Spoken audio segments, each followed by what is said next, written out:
Some say he's a technical whiz. Some say he was born in Cornwall. While some say he's on a journey. And here's your host, David Hackett. Joining me today on the Journey podcast is another podcast host, and we'll be talking about his podcast in a while. But welcome to the Journey, all the way from Dublin, Seamus Clancy. Hi, David. How are you? Thank you so much for having me on. I'm good. Thank you for being part of it. And thankfully, internet's working, because when we wanted to do this yesterday, your internet was down. Oh my God, it was an absolute disaster. So it had kind of just, it was a bit patchy all day. And then just before it was meant to start, it went. And I was like, oh, surely it'll be fine. So I restarted the router, still nothing. And then one of my neighbors then said that it wasn't working for them too. So I was like on the phone. They mean like, oh, it'll be really a quick fix, but it wasn't. It took like 2 hours. So oops, sorry about that. And you was able to get everything done as well, because like I said, we'll be talking about your podcast in a while. So you was able to do your podcast recording for yourself. Yes, so thankfully, yeah, it was back in time. But sometimes these things are out of control, you know? You like, it just happens sometimes and you just have to get on with it. You know, I think now that we're all working from home, these kind of problems are just there. And, you know, like dogs bark, and you can see that in my podcast too. You can hear the dogs. But yeah, you know, internet goes, dogs bark, doors, things, anything can happen. And that's what makes the podcast unique as well. If it's not got any natural noises in the background, I think it's too artificial. Oh my God, speaking of natural noises, there's a delivery at my door. Give me 2 seconds. We can wait.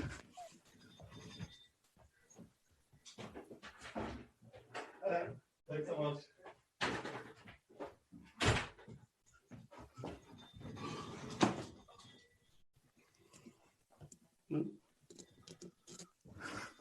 So sorry about that. It's just like an Amazon delivery at the door. That you actually could not write that timing. Like, you couldn't plan that. That was crazy. And this is when we could say in your podcast. Yeah. Oh my God, that's so funny. But my parcels are coming this afternoon, so I'm hopefully lucky they're not coming till this afternoon. So, and you know, you could be waiting all day for it to come. You're free, and the moment you're not, or the moment you're busy, that's when it will come. So, how is Dublin? Dublin's good, same as everywhere. Quiet. There's nothing happening. We're all stuck at home, so we're still in level 5. So that's our like strictest guidelines. But I think we're hoping that they'll be like eased up around the start of April, but we don't know. Numbers are still quite high here, and vaccinations are really slow. Because I know in England it's going to in a phase stage where it's going slowly back into some sort of normality. Yeah. You have like, you know, an end date, isn't it? Like in June. And yeah, we don't have that. And here in America, in the state I'm in, we still have to wear masks. A mask mandate is still in place, even though some other states, they don't have to wear masks now. The state I'm in, still wearing a mask. Yeah, what state are you in? Ohio. Oh, amazing. You still have to wear a mask here. Like no shop, like nothing's open. The only things that are open are grocery stores and takeaways. Like no clothes shops, no nothing. So, the journey. We're talking about past, present, and future. Tell us about what you want to tell us, obviously. Tell us about the past when you was growing up. What inspired you when you was growing up? Good question. I think, you know, when I was younger, I think I really wanted to I think I always knew that I wanted to get out of a small town. So when I was younger, we moved from like kind of close to a city to like the country. And like, as much as I loved it, like, I had like the best fun, I had great friends, but I think I always knew I wanted to kind of get out of the small town and experience, you know, more than that. And I think, you know, it was that kind of like hunger to kind of want to kind of do bigger and better things. and that kind of led me on to, so like I moved then to Galway, which is like 30 minutes from my parents' home for college. So like not that far. But at least it was, the chance to kind of move out of home and to experience more things. But once I finished college, then I moved to Korea. So South Korea, which is like 10 years ago now, and to teach English over there, which was just like the best experience ever. And I think the older you get, like everything kind of inspires you, to talking about, what inspires you. I think, as you're growing up, it's all those different experiences that you have, and you get inspiration from different things. Yeah. But for me, it's that kind of, it's like that culture. It's, and it's not even, the culture of living in Korea. Like I was living in Seoul, which is like the capital. There's like 50 million people there. In all of Ireland, there's 5. So it was like this extreme difference to live in this insanely high tech, lights everywhere, people everywhere world. But to experience that, but to also like, you're meeting other cultures while you're there. There's people from America, Canada, England, South Africa, all teaching English. So you're really getting to experience this really, new world. It really opens up like how big the world is. And I'm sure, you feel the same, going from England to Ohio. It's such a difference. Yeah, I totally get that. It's like when I first came to America, I came here to meet, at the time, my fiance. She's now my wife. And, I fell in love with America because it was that change. Because I was from a small county in England called Cornwall. So I was only used to a small area in comparison to places like London or Dublin or Birmingham. I was used to a small, close-knit community. So when I first travelled to America via Dublin, obviously I knew about Dublin, but I had to stay in the airport because the flight was only like a few hours later. But I knew of Dublin, and I knew that was something different for me, even though I've been there. Now, when I flew from Dublin to New York stage and I landed in New York, that's the realization for myself. I thought, oh, it's big, it's different culture. It was a so shock. Different, yeah.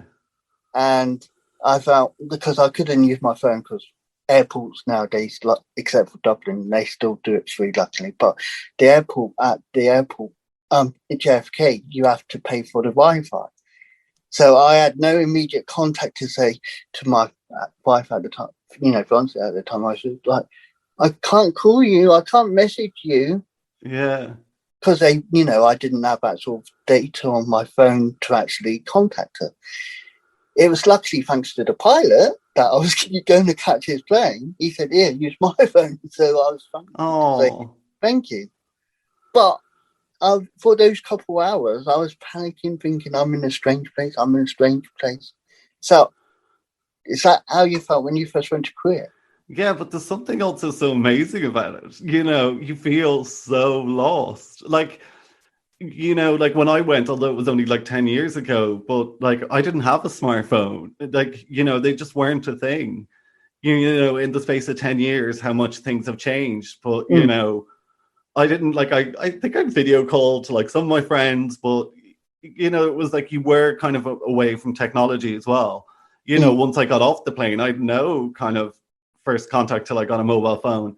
But it's that like real shock, but there's something so exciting about it as well. To be totally thrown out of your comfort zone. And at the time, of course, it's a bit stressful, but when you look back on it, you're like, oh, like, that really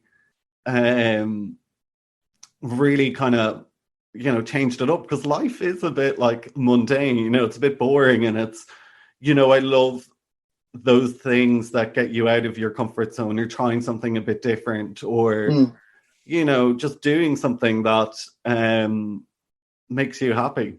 So you would say it's different from being in Galway, would be different from living where you were with your mum and dad. There's a big culture shock.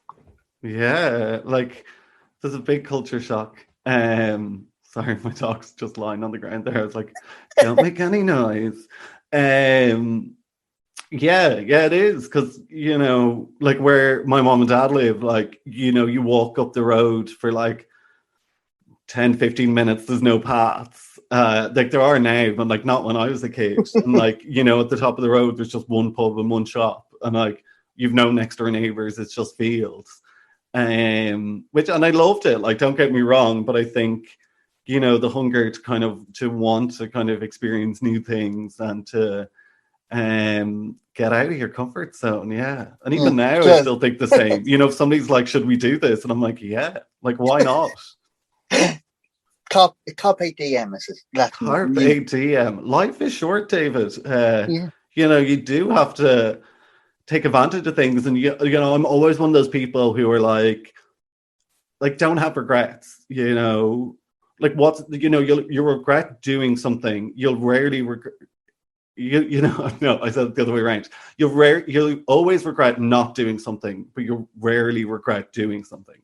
Like, you know, just do it. See what happens, you know. And I think, you know, with this pandemic as well, I'm seeing lots of my friends moving out of the cities because, you know, cities are just dead now. There's nobody around. They want to go to the countryside and stuff. And yeah, and it's that big change. And it's like, oh, should I not? And like, my always advice is like, just do it. Like, go for a few months. You know, if it doesn't work out, you can always come back. You know, what's the harm of trying? Like, you know, and like, you know, now you have the opportunity. You can work from anywhere. So like, take advantage of it. This will never happen again. Yeah, so you could take your smartphone, like your iPhone, your iPad, your Android phone, your Android tablets, and you can say, okay, Wi-Fi, let's plug it in, let's ask for the code, away you go. You still got your office. Yeah. Yeah. You know, like, I haven't been in an office in like over years, since like March 12th or something. I think was my last day in the office, and probably not for another while. So essentially I can work from anywhere. But I don't. Do you miss being in? Do you miss being in the office? I do. Yeah, I totally do miss that. You know, like the interaction, and you know, I work in PR and communications. It's like, you know, it's quite a creative. It's quite a creative industry, and sometimes I think, you know, it really works when you're all around a table and you're all sharing ideas. And you know, within the whole kind of marketing model, you know, there's social media, there's media, there's PR, you know, there's shopper, you know, there's loads of different elements that all kind of work together. And, you know, sometimes when you're not kind of around those people, it's harder to kind of work together or really know what's going on. But I don't miss the 3-hour commute. So, and if you ask me which one I'd have to choose, I would choose not having the commute. And don't worry, I won't show your employees that you don't want to travel. Sorry, don't look at this. No, I'm sure they'd all say the same. Sure, like, you know, you talk to them all the time, and we do. Like, I have quite a lot of calls, and most of the time we have our cameras on, so you do kind of feel that interaction. And yeah, it's not the worst. You're pretty zoomed in and out because it's all Zoom nowadays. Like, we are doing Zoom now, which and. You know, the podcast I record now, like my co-host, we record virtually as well, or remotely. So yeah, you know, you think you're kind of sick of it at this stage, but it's almost like the norm now. It doesn't even feel strange. It's just like, oh yeah, that's just the way life is. So going into today's, you know, the recent events, you create a podcast and follow a reality show like I follow called The Circle, and you host the Unofficial Circle podcast. See, there's me promoting it for you. Thank you. Listen to it now, right now, after you finish this, of course. Yes. Finish this first and then go listen to it. Yes, available on Apple Podcasts. Everywhere. Anywhere and everywhere. Just search The Circle Unofficial Podcast. It's everywhere. And it's the better podcast. It is. Listen. It's what the people are saying. Well, it's what David's saying. So I believe that. So, yeah, let's go with that. Oh, and another person said it to me too. That's two. So going back to what you're saying, you do your interview. Well, you do what you do now. You've got the mic in front of you. You got Paddy. I assume he's somewhere else in Ireland, or is he in England? Oh, no, he just lives only 15 minutes away. But you still do assume... Yeah, in Ireland, you're not allowed to go 5 kilometers outside of your home. and you're not allowed to go into other people's homes. So that's our government guidelines now because of COVID. So we wouldn't be able to record together. No, but that's what makes it unique. When I've heard your podcasts, it sounds like how I'm doing my podcast with you. It sounds like I'm actually in the same room with you. Now, that's not me giving away a secret, because the circle is about secrets. And did you know this about it? Because as you gathered by my podcast, when I was talking to Tim, he said there's more to the circle than actually what you see on screen. Of course, yeah. And so what made you start doing these podcasts? Was it just because you wanted to give something to accompany the show, or? So when I was in college, I did English and Geography in Galway. Like I said, I was part of the student radio station there, Flirt FM. So I did a show there for 2 years and loved it. And then after Korea, I lived in Canada for a year and I worked for 2 different radio stations there. So I used to do like promos, and we used to be at basketball games with our like t-shirt cannons. So much fun. And then I then after Canada, I moved then to Belfast and I did my master's up there. And while I was doing my master's there, I used to present the breakfast show on the local radio station up there called Blast 106. Which is so much fun. We used to do this daily feature called Challenge Seamus, where I'd have to do different challenges on air. So, one was eating a banana through a pair of tights. Another one was I had to do my coworker's makeup. So there was loads of different things. So it was always great fun. So I've always had this interest in radio. I just love it. And podcasts, like I'm absolutely obsessed with podcasts, and I always have been.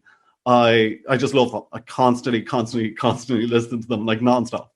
And I've always wanted to start one, but I've always been of the opinion, there's loads out there, I want to find the niche. So what one can I do that nobody else is doing?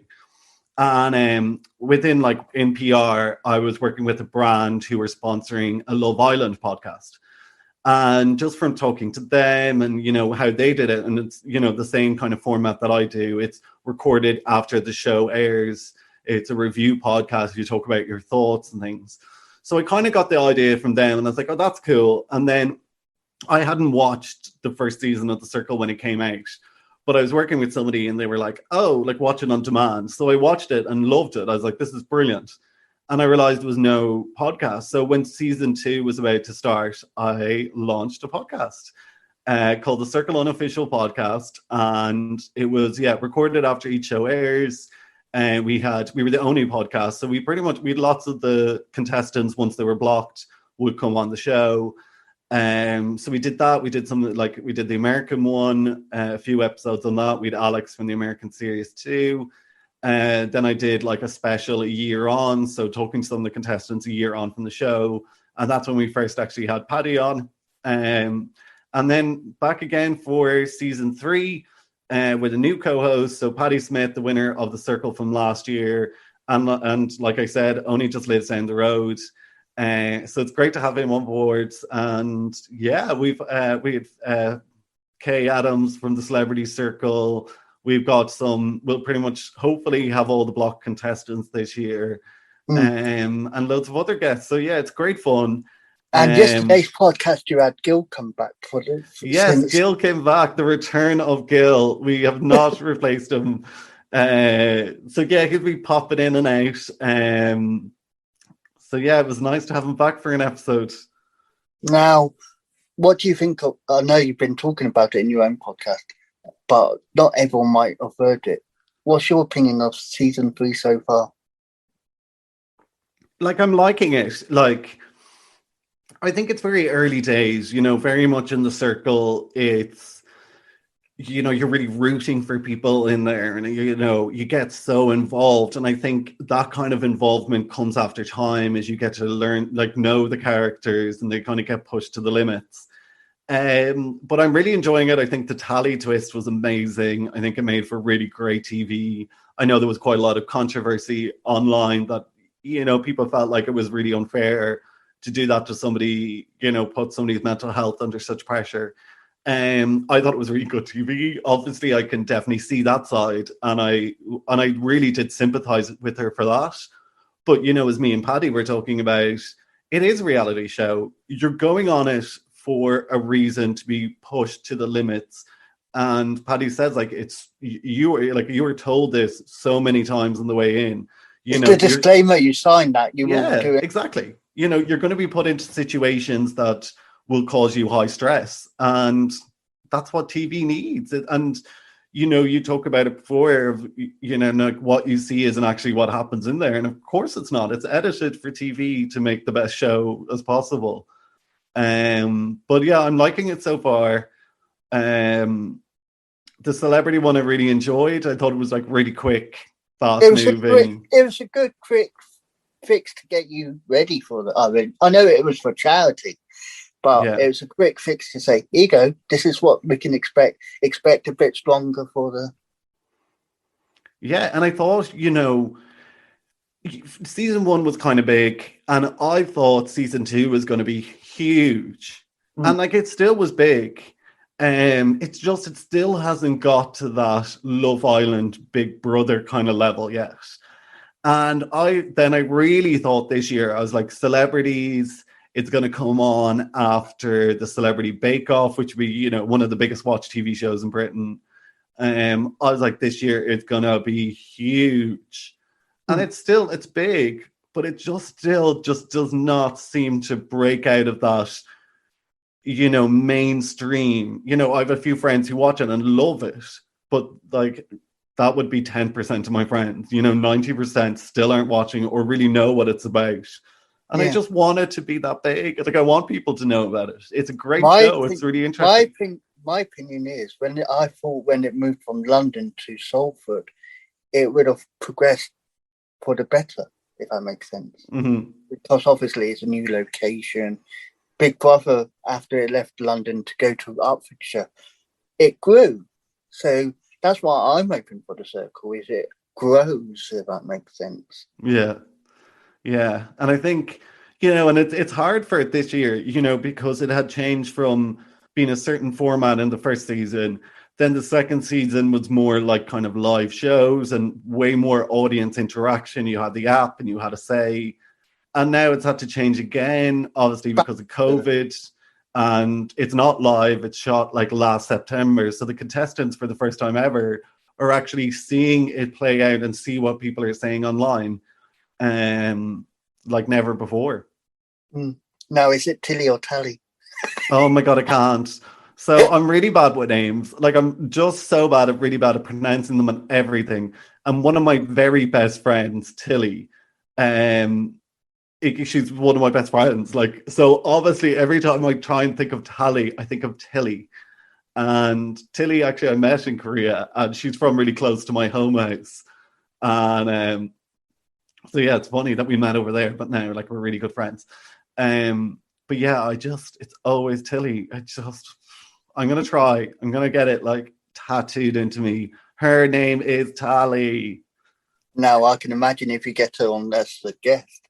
I know. I'll have to apologize to her. She's been really like cool. Like, we've just been briefly just chatting to her on Instagram, just saying how much of a great job she's doing. But she seems great. She's one of my faves. So you're doing this Unofficial Circle podcast.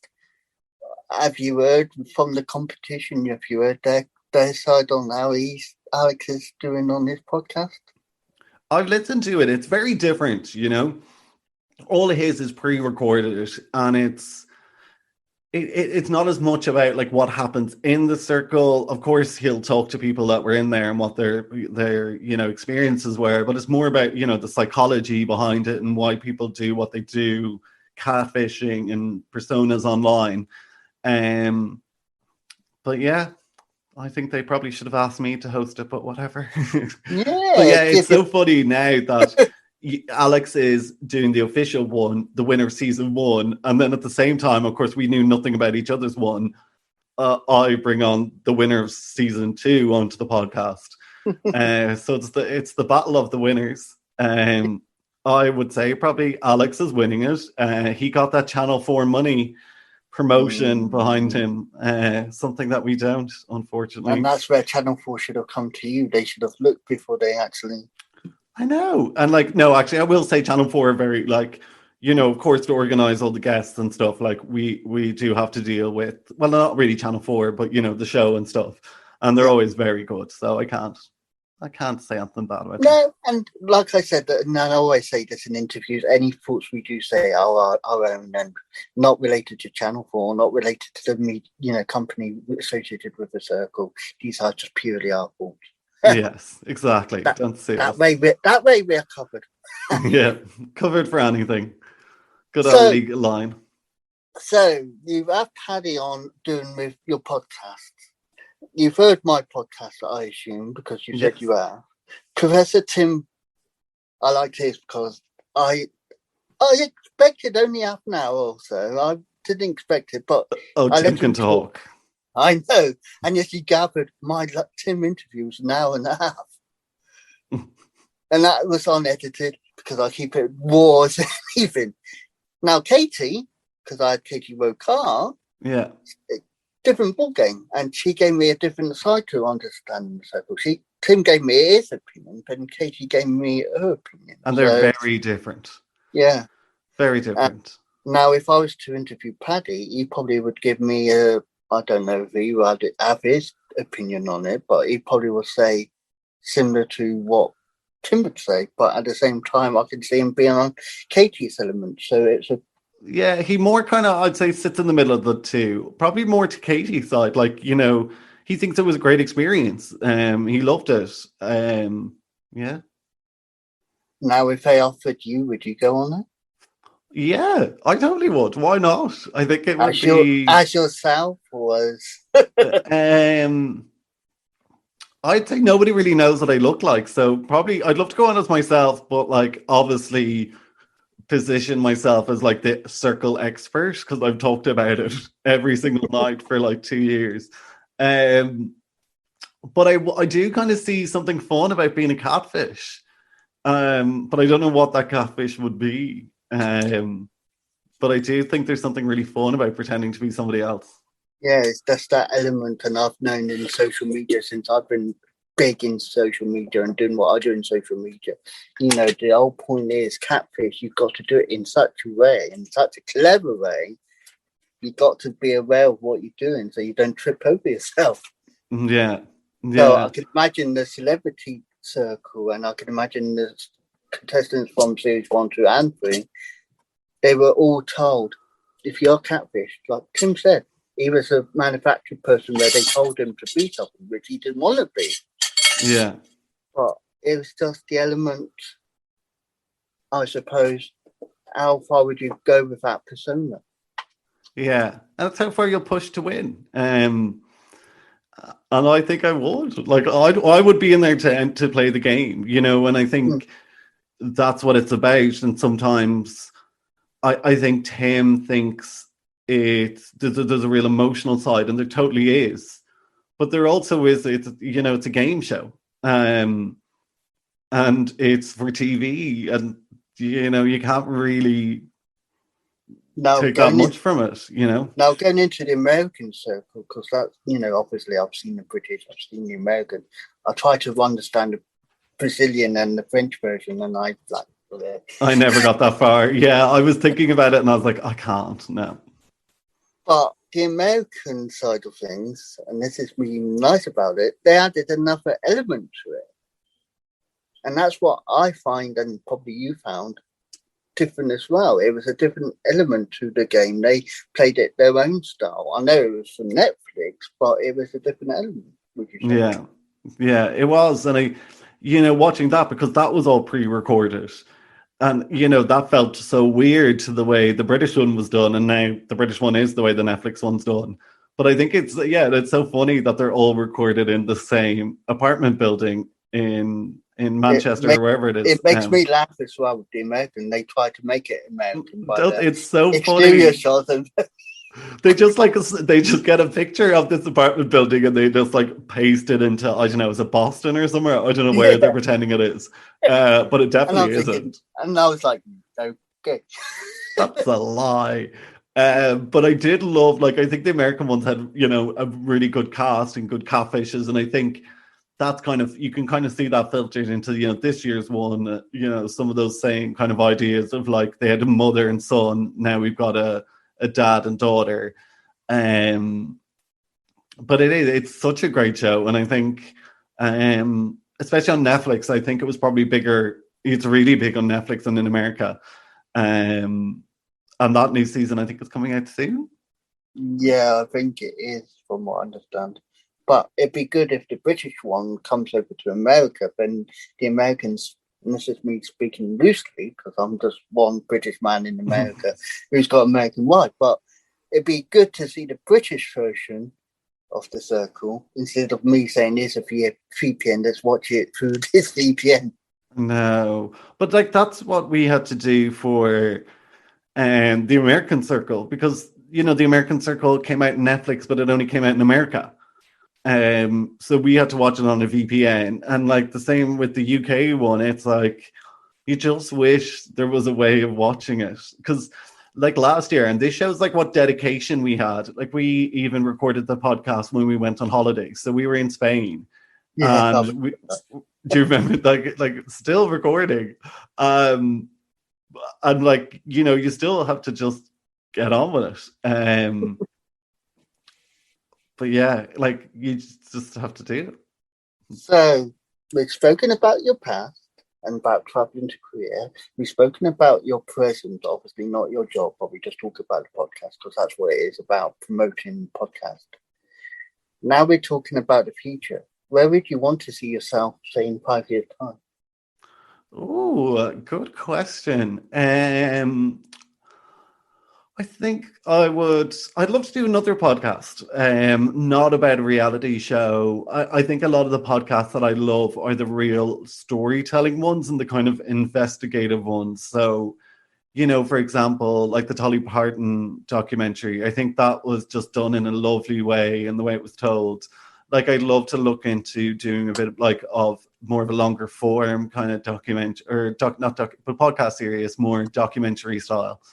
Yeah, that's something I'd love to do. Who knows? Maybe I'll still be doing the Circle Unofficial Podcast if the Circle's still on TV. I reckon it'll be my opinion, because I reckon it will gain strength. I think so. I think every year kind of, it does kind of grow a bit more momentum. It's like a little snowball going down the mountain. Yeah. But yeah, hopefully I'll still be doing that. Yeah, just hopefully happy. Hopefully we'll be traveling places. Yeah. Hopefully there'll be no more pandemics. That's what I want to see in 5 years. No talking behind masks, and no more Zoom meetings, and no more recording on Zoom for podcasts. Yeah, none of this anymore. I want to be able to go to the pub and like hug all my friends and just laugh, and I can't wait. So, to sum up, promote the podcast where it is, where people can listen, and anything else you want to add. So if you want to listen to our podcast, it's called the Circle Unofficial Podcast. So it's hosted by me and Paddy Smith, the winner of season 2. He is also a disabled activist. He's done lots of TV as well in Ireland. He's great. We're both great. Of course, there's Gil sometimes as well. We've lots of other guests. We'll have some of the contestants.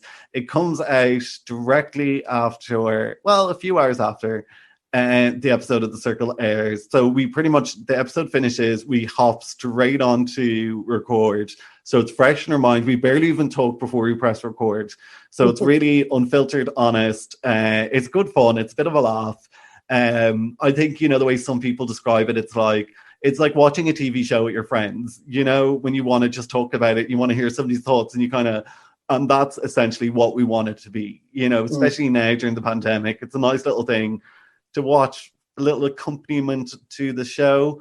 You can catch it pretty much everywhere: Spotify, SoundCloud, iTunes. Search for the Circle Unofficial Podcast. You can follow us on Instagram and Facebook at the Circle Unpodcast. And yeah, appreciate if you want to come, give us a like, a follow, a review. Anything. And I'll be sharing this to all the Circle groups I'm in. And the video will be up as well. And it will be, you might straight away. Those groups are But the best. Sorry, like I wouldn't. There would be no podcast without them, without Mark John. Like Mark without John, having that audience to Mark tap. John, Mark John, we must thank publicly because he is the most prominent one that I What a know. hero! Yeah, and it's so much work. Yeah, Yeah, and thank you for being part of the group, making us welcome, making us be part of the circle on Facebook. Yeah, because it's really good for me because there's an immediate audience there. I think if you start like a random podcast, like where are you going to find people that want to listen to it? But for me, when I first started, it was a great place to just post about it there, and that's how it kind of grew momentum from that. But yeah, what a hero. Seamus Clancy, thank you for being part of the journey. Incidentally, this is not real. Oh my God, is that not Dublin in the background? I thought we were going on the lash I'm tonight. in Dublin, really. Nah, that's part of the illusion of the circle. We'll get some cans. We'll get some cans of Guinness and drink them on the street. Yeah, I'm saying that because there's nowhere open. So no, I just made it part of Dublin to make you feel like. I feel like home, David. I feel like home. Thank you so much for having me on. It's been great. Thanks. It's a lovely way to spend a Saturday chatting to you. And rugby, Ireland versus England. Oh, I couldn't care less. Obviously, I want Ireland to win, whatever it is, but I don't follow sport at all. Nor do I I follow Wales, even though I'm not Welsh, but yeah. like no idea. If you ask me who went from RuPaul's Drag Race, I can answer that. But ask me who won a match, no. Oh yeah, that's what Paddy was famous for saying on one of the last podcasts, talking about the RuPaul one. And I was like, oh, did he say something similar? Yeah, he was talking about RuPaul, but hilarious. Thank you, Seamus. Thank you. See, I actually remember your name, and it's not Tilly, not Tally. I'll learn it one of these days, I promise. It's my homework for the weekend. Thank you for being part of the journey. Thank you so much. Bye-bye. Bye-bye. Here's the TikTok influencer you'd love to be. No, not that one. This one, it's Cosmic Stars 78, better known as Melissa. Follow us on Facebook, www.facebook.com/shareawiseword or two.